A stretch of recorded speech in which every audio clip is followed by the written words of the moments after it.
Osote Gọvanọ Anambra Steeti bụ Dr. Onye Ibezim adọgo di na nwunye ọdụ ka ha na-ahụta iwulite ezinụlọ dịka oke na ọrụ dịrị ha abụọ iji wee zute ihe iche aka mgba dịgasị iche iche na-echere alụmdi na nwunye.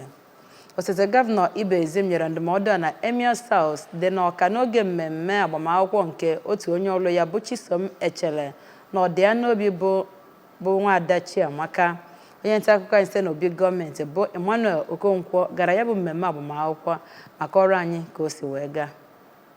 Steeti abụ Dọkịta Ibezim onye kọwara na alụmdi na nwunye bụ nnọọ ihe dị mfe na ọ bụ na di nakwazi nwunye ga-ama ihe kwesịrị na ha ga-eme ma mee ya oge ha kwesịrị ime ya. O kwuru na ndị na-anụbeghị di na nwunye nakwazi ndị ka nụchara di na nwunye ọhụụ ekwesịghị ịdị na-atụ egwu maka ihe iche aka mgba dị iche iche na-abịa n'ịnụ di na nwunye, nke ọ kọwara na ọ bụ na di na nwunye ejikọ obi ọnụ na ha ga-emeri ihe iche aka mgba ndị ya bụ osote aka na-achị steeti abụ Dọkịta Ibezim gaziri n'iru wee dụọ Maazị Chisom nakwazi nwunye ya bụ Chiamaka ọdụ ka ha bụ ndị ga-aga n'iru n'ịhụ onwe ha n'anya, bụrụ ndị ga-anụso ihe na-echere ha aka mgba ọgụ dịka otu anụ arụ ma mekwazịa Chineke nna onye isi ezinụlọ ha iji wee nwee mmeri na ya bụ njem alụmdi na nwunye. N'okwu ekene ha, ya bụ ndị nụrụ di na nwunye ọhụrụ ka ọṅụ jupụtara obi kwere nnọọ nkwa ịga n'ihu na-ahụ onwe ha n'anya ebe ha keneziri ndị bịara ha ya bụ ihe mmemme, ọkachasị osote aka na-achị steeti abụ Dọkịta Ibezim maka ịbịa soro ha